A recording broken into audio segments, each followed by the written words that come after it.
On n'entend plus, par exemple, que les joueurs font des grèves pour des primes parce que je suis... Voilà, donc ça veut dire que quelque part, on est en train d'aller vers le niveau professionnel. Ce qui fait que sur le terrain, quand même, ça se ressent. Il faudrait qu'on les accompagne aussi psychologiquement parce que le football, ce n'est pas que sur le terrain. Il y a le côté psychologique qui compte beaucoup. Et il faut accompagner les jeunes, leur inculquer la mentalité de la gagne.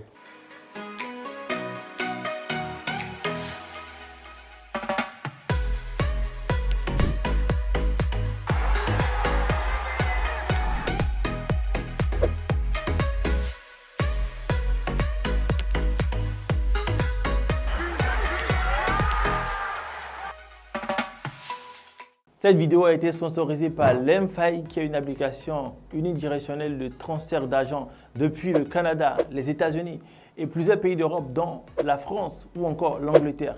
Premier avantage, le destinataire n'a pas besoin de télécharger l'application pour recevoir les sous qui lui seront directement transférés par Mobile Money. Alors, qu'attendez-vous pour faire plaisir à vos proches? Yo l'équipe, bien quoi? Merci de prendre rendez-vous dans ce nouveau numéro du 11 interview consacré à l'actualité sportive béninoise. C'est un grand plaisir pour moi d'être là, de recevoir pour vous Ruben Deji, a.k.a. Bonjour Ruben. Bonjour Mariano. Merci en tout cas de prendre rendez-vous. C'est un plaisir, toujours un plaisir de parler de football et tout. Moi, j'aimerais te poser une question directe comme ça là. Ça vient de me venir en tête. Pour toi, qu'est-ce qui a changé au sein de l'équipe nationale du Bénin, genre, comparé à il y a 20 ans en arrière? 20 ans, tu vas quand même assez loin. 20 ans. Est-ce que tu es jeune?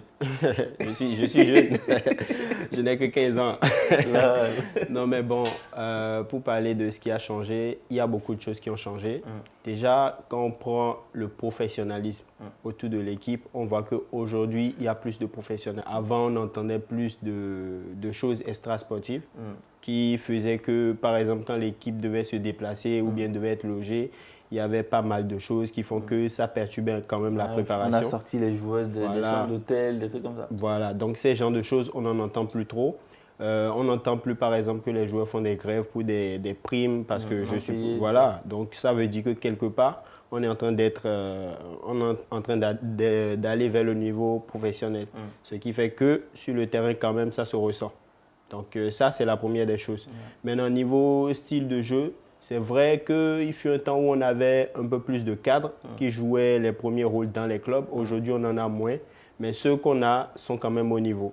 On voit que le niveau, il y a quand même un peu de niveau. Et c'est tout à notre honneur. Et voilà. Justement, il y a des choses à parfaire, je suppose. En tout cas, quand je te suis, je pense que tout n'est pas rose non plus. Donc, il y a des choses sur lesquelles, voilà. Est-ce que tu en as identifié? Est-ce que pour toi, il y a des choses vraiment qui sont très, très importantes sur lesquelles on doit inévitablement travailler pour élever plus haut le football béninois?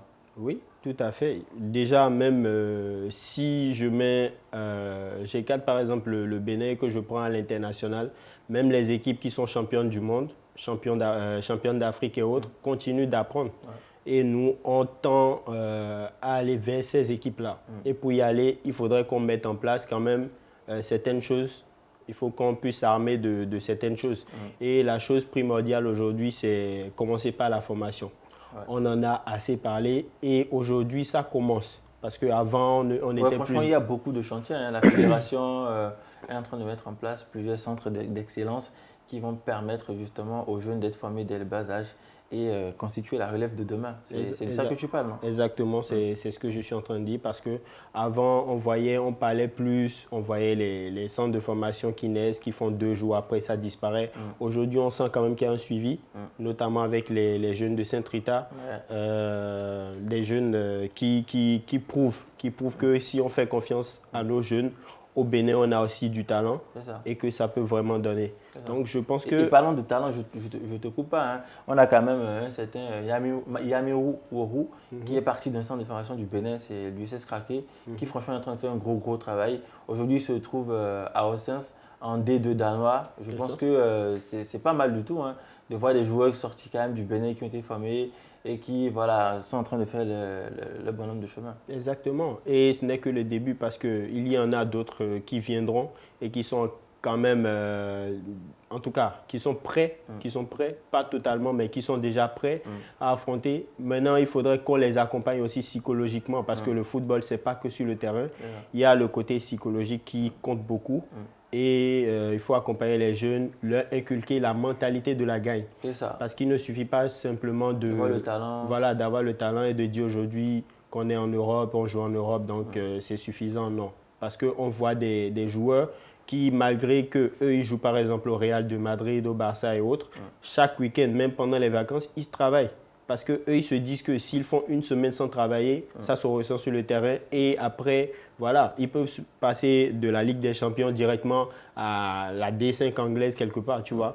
Donc, il faudrait qu'on inculque ça à nos jeunes. Il ne faudrait pas que parce que j'ai travaillé aujourd'hui, j'ai quitté le Bénin, je suis arrivé en Europe, c'est fini. Il faudrait qu'on puisse… Ça ne s'arrête pas là, quoi. Voilà, ça ne s'arrête pas là. Ça s'arrête à chercher l'excellence.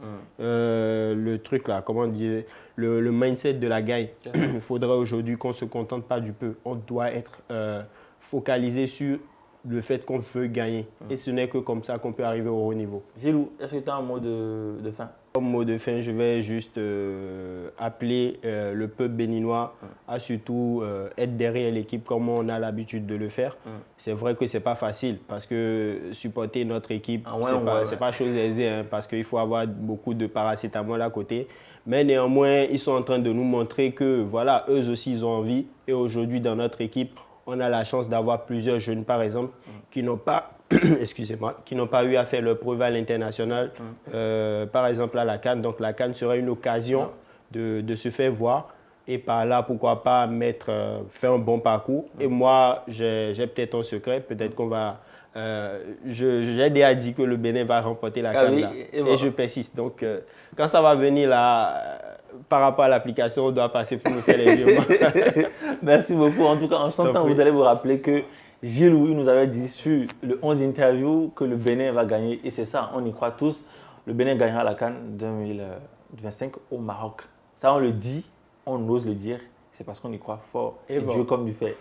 Je vous donne donc rendez-vous pour une autre fois pour un nouveau numéro du 11 interview. Ciao l'équipe.